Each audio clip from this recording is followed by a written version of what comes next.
Keith Schweigert here from lanksports.com with your 2-minute drill for Friday night's LL League Section 3 clash between Lancaster Catholic and Northern Lebanon, which is set to get underway at 7 o'clock in Fredericksburg.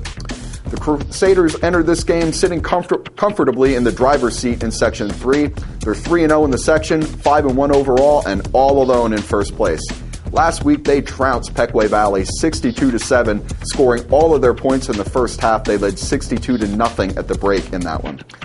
That win helped Catholic pad its already impressive offensive stats. They're averaging 337 yards and 35 points per game. In the 5 games that they've had quarterback Kyle Smith in the lineup, they've won all huge victories.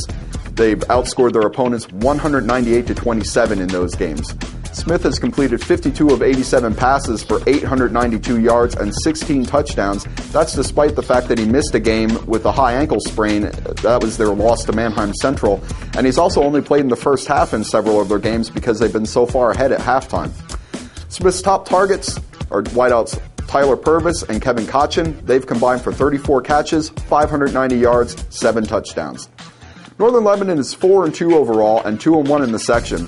That puts them in a 4-way tie for second place. The Vikings have won 3 of their last 4 games, including a 40-26 victory over Columbia last week.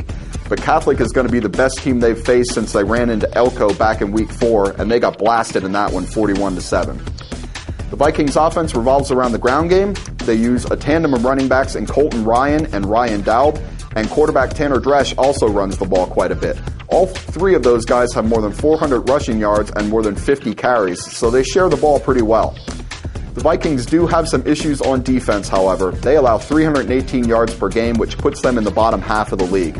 And the last time they faced an offense of Catholic's caliber was that Elko game, and they gave up a whopping 484 total yards in that one.